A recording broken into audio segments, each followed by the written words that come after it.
Hi, it's Marissa, MKissa Creations, and welcome to Flosstube number 58.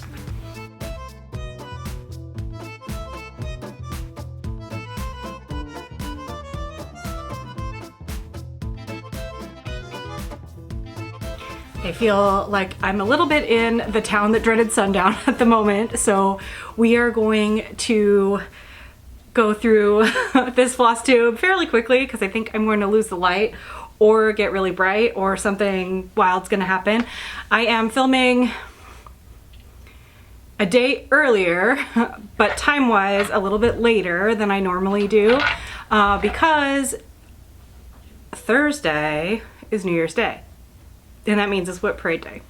So that means that I need to get my act together and really like set up what I'm going to talk to you about for my whips, and I'm going to show you all of them, and I need to get before and after pictures ready.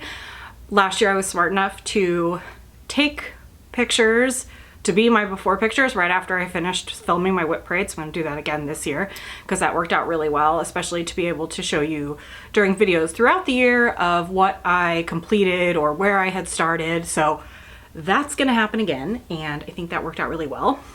Today I'm gonna talk to you about what I've stitched on in the last 2 weeks. Might be talking a little fast. My husband got an espresso machine for Christmas, and I've been a test subject, which has greatly benefited my stitching. A little affected my sleeping a little bit poorly. So I have been awake a lot and stitching a lot and have a lot of energy.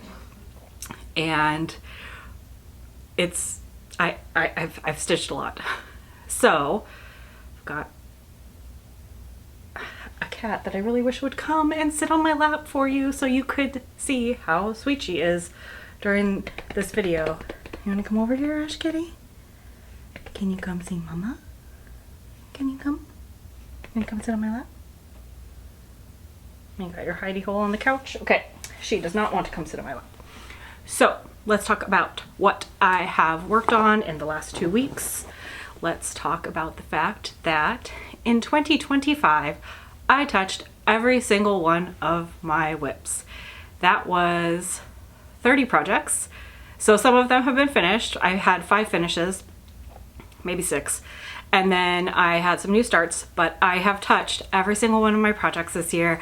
I'm really stinking proud of myself. You're gonna hear more about it during my whip parade because, like I said, I'm really stinking proud of myself and really happy to see progress on all of my projects. Really happy to check in and make sure I still want to be stitching on all of my projects, and it just feels really good. So let's talk about what I've stitched in the last 2 weeks. I did stitch a little bit more on my Lizzie Kate what's it called? Lizzie Kate Christmas Rules.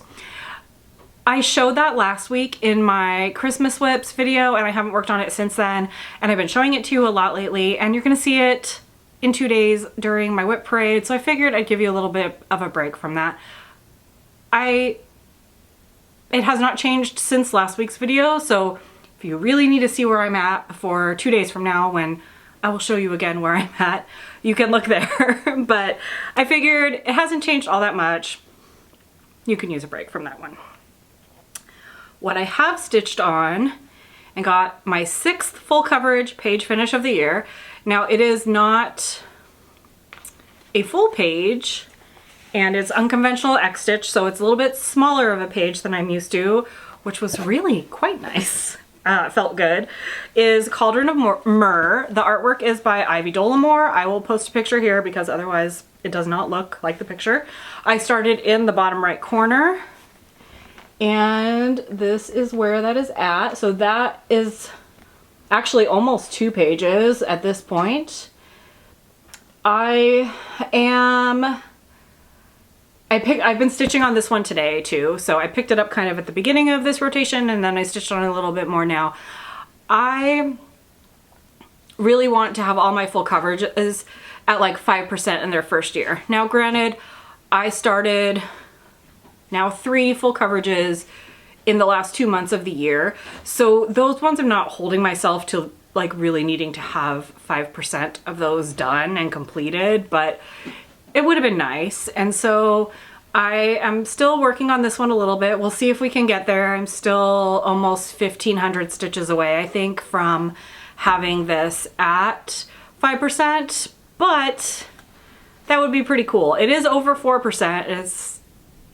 It's not well over 4%, but it's over 4%. So that feels really good, but it would be nice to have it at that 5% mark that I would like for my full coverages in their first year. Like I said, giving myself grace, started it in November, so it makes sense to not necessarily have that 5%. And then, ooh, we got snow. We got lots of snow. We had a white Christmas. We had a white Christmas for the first time since we've moved here. This is our 8th winter. We had one white Christmas, but we weren't here for it. We were in Florida. And so we had a white Christmas and it was so awesome.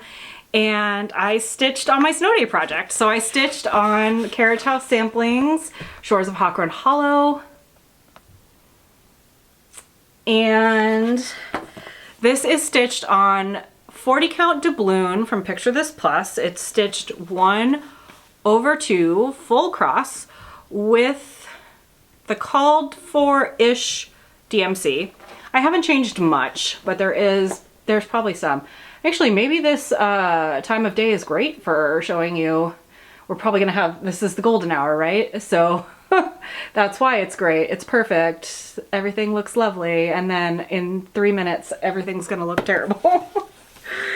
It's not, I don't think you get a whole hour of golden. Okay, so that was the snow day project. It snowed. We had like 2 whole days of snow. I stitched on that project for probably a day. I got a good amount of work on that project. Since, cause I think the last time you saw it, I added the grass, I added the water in the bird baths, I added the birds, I got all of these flowers stitched on there. So I did a lot. Pretty happy with that. I listened to, sometimes I talk about what I listen to, what I read, not all the time. And I mean, it's not always pertinent, but like when something interesting really sparks me, I like to share it. So while I was stitching on that, it had been a really long time since I had listened to Last Podcast on the Left. They had some like drama with the people that were on the podcast for a long time. And I kind of just abandoned it when that happened. I was very frustrated. It grossed me out. I was like not excited about it. But I kept it in my like podcasts that in my library. I never like deleted them out. I just never listened to it. And I picked it back up and I was like looking through who they had recently covered. And I really like the research that they and their group does, their staff does on like when they do deep dives onto stuff. So sometimes the 1 or 2 part episodes are fun, but they're not always my cup of tea. And so I was looking back through and the Great Molasses Flood in Boston's North End was something that they covered in a 2-part episode. And it was fantastic. Also, they called black strap molasses backstrap molasses for the whole first episode, which I was like laughing hysterically, and then they kind of had to like hang their heads because they kept making jokes about it the way they were saying it. Oh my gosh, it was so funny. Anyways, that's like pure New England like lore, but also capitalism at its finest, and just it's fun to revisit episodes or like information about that. It's one of those things that like sounds very funny but was like a very serious and like deadly disaster and like, literally money grabbing capitalism's fault that it happened.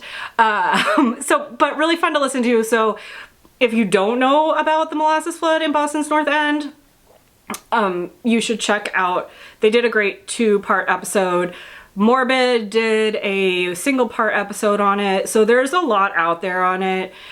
Really good. And then I also listened to, and this is why I'm telling you about this, because I remembered while I was showing you this, that I was listening to the Abraham Lincoln like 5-part or 4-part episode that they did on the assassination of Abraham Lincoln, which was so interesting. I actually learned a lot that I did not know, and I thought it was fantastic.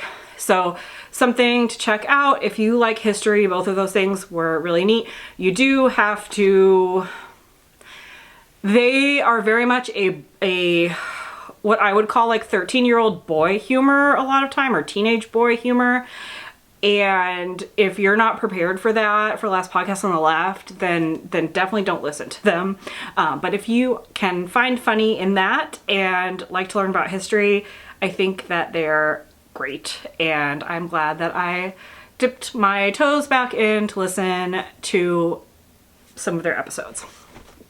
All right, media recommendation over.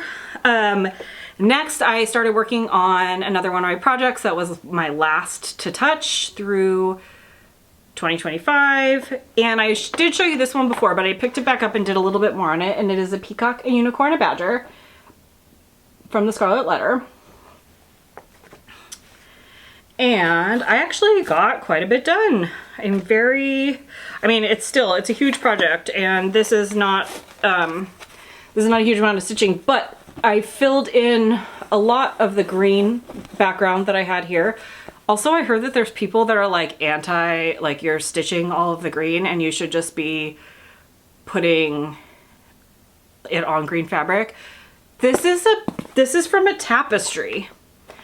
So while that's great and fun, and I think it's cool if you are doing that, that's a great way to save yourself some time and be able to stitch this. But don't hate on the people that are stitching all of the stitches, because it will look more like a tapestry with the way that we're stitching that. I haven't heard anybody say that. I just heard a little rumor, starting some Flosstube drama. But I did this whole leaf down here. I filled in up here. I am still searching for this color, which also goes in this bird right here. So I've got some more holes to fill in, but I got a lot done. Oh, it's also the inside part of like that stem right there. So I need to find those colors. Again, we are fighting with the time of day. I do think it looks pretty good. The colors in this are beautiful, and it is one of those projects that until you're stitching it in person, it just really looks very different. Wish we had an overhead light in this room. Also, though, the only time I would use it is for filming this video.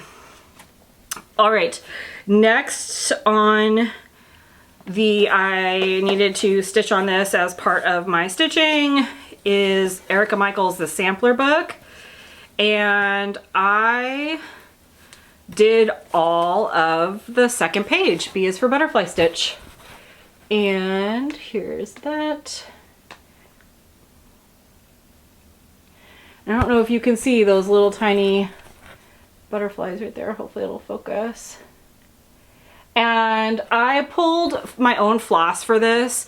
So this fabric is Forbidden Fiber Co's Woodland. It's 32 count, which is what is called for this project. The colors that I used for B is for Butterfly are from her Buffy box that she did, which at the time I was like, pink's in a Buffy box, but now I have really pretty butterfly bees. So I, again, with this one too, just kind of chose colors based on what it was. I did swap out 1 for 1 for the most part on it.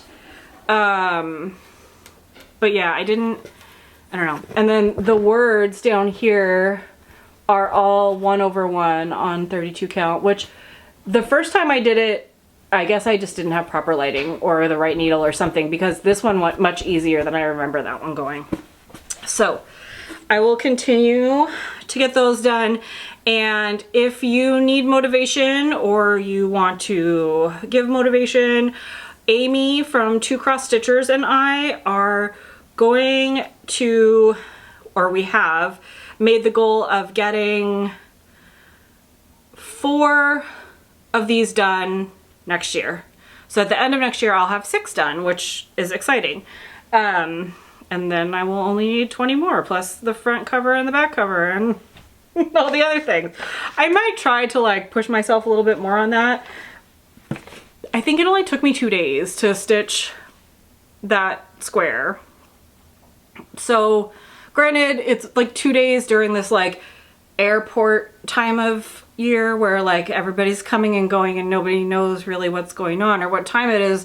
Or you can have a cocktail at 3 in the afternoon and it doesn't matter, and you can have coffee at 5 o'clock at night and then be up all night. So like, I don't know what's going on. And I feel like making goals based on my stitching over a holiday break from school is a bad plan because I feel like I've gotten so much done over the last couple weeks and over this last week and a half, and so it will not be the same throughout the rest of the year. And I have to remember that. The other project I worked on was What Lies Beneath, artwork by David Lozeau and charted by Unconventional X Stitch. And I put in a good chunk of stitches and I did get this one to over that 5% mark. So here is where that is at. And I don't know, sometimes I don't think you can see it really well through the camera, but then I go and rewatch it or watch it back while I'm editing and you can see it a little bit better. But you can start to see some of the skulls coming through. They're like forming the skulls that are under the water. And so I am super pumped about what this is looking like. All right, and then my very last project that I stitched on to get all of my projects stitched on through the entire year was new shoots from Emma Congden or Stitcherovia, and it looks like this. And I stitched on this while we watched The Goonies the other night. And I, let's see, put in these last 3 stems. I added some green to one of these that it was missing from. I finished up this big giant one, and then I added these 3 rows of dirt to what I had kind of showing in my Q snap. I still need to go over here and do that to the same. And I added my very first bulb. So the bulb's there with its back stitching. This is also a piece of, this is like the Forbidden Fiber Company episode. This is also a piece of Forbidden Fiber Company fabric, and I don't remember what it is called. It is from her Fabric of the Month club that I was in a while ago, and it's like a light green and it works perfect for these. And next week you will see this all nice and ironed and lovely. All right, and then my next project is also New Start. So Heaven and Earth Designs Stitch Along for this year, they released the Stitch Along patterns early. And they also gave us a big present. So they gave the 2 rewards charts that we earned for however many people signed up for the swap or the SAL. They also rounded up on that, and even though I think the numbers were only at like 2,600, they gave everybody up to the 3,000 participant pattern. I'm not really interested in any of those participation patterns. I haven't looked into if they're AI or not. I'm not really into that either, and so I don't even think I'm going to download those. But the other thing that they gave us was they had made it, if you stitched 1 page of the pattern, then at the end of the year you could submit and get an exclusive Amy Stewart pattern. On Christmas Day was like, man, I really hope they like show us what the pattern is so we'll know what we're gonna get. And then 2 days later, not only did they show us what it looked like, but they gave it to us, and they gave it to us in 4 different formats. So they have like a regular size, max color regular size, super size, and a super size max color. And the crazy person in me loves this pattern so very much. I'll put a picture of what it looks like here. That I am considering the super size max color and just making it a life project that I may or may not ever finish, but that is just so cool. And I think the way that Amy Stewart designs her, or the way that she does her art, and then when it translates into a cross stitch, there's just so much going on. You're not, even if you feel like you are stitching background for a long time, you're not stitching it for that long without another element popping into it. And so I feel like I wouldn't mind as much. Plus, thinking about starting in the bottom left corner, but there's like 45,000 stitches of just 310. That's like a whole, that's like there's so many stitches of 310. I have a cone. It's right over there. I have a cone of 310. I also ordered a cone, not the big cone. I got the big cone of 310. I ordered the small cone of 3371 because that is in the one that I'm doing and in that other one and in Tiki Beach Sunset. So there's a lot of 3371 in my life also, which is like almost black. It's brown black.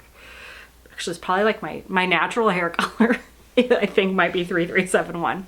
All right, this one's gonna look like a whole lot of nothing because the sun is doing the thing and going down, and this is like 4 different colors of gray and 2 different maroons on gray fabric, full coverage. This is the beginning of my HAED SAL. I got to 2.02% and then I needed color, so that's why I switched back to Cauldron of Mer because it was so much brown black. But this is what it looks like now. Hopefully there is like some sort of column that you can kind of see coming to life in there. But that is where that starts. So I have a pretty good head start on the year. I do think that I'm gonna try to get the 6-page finishes just so I can get that battle piece. I'm going to talk a little bit about the artwork, that the one that I am stitching from in my whip parade. I did all my homework on that, so I have that for you there. And my friend Abby Bella Stitch just made a video and posted it, and so I am also in a hot hurry to get this done so I can go watch that. So I suggest you do that also if you have not already done so. And I will see you in 2 days for Whip Parade. And I'm so excited, and there are so many whip parades to watch right now. Ooh, Accounting My Stitches did hers. I watched hers this morning. Catherine, sorry I haven't commented on your video yet, but I did watch it, and I was stitching Cauldron of Mer while I was watching. She always shares with me what she was stitching when she was watching my video, and I like to do the same for her. So I need to go back and take care of that.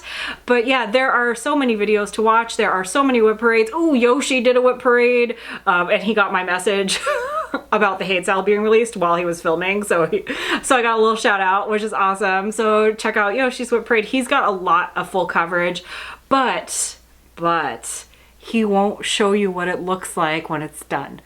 So you either have to like be okay with that because he's okay with that. That's his thing.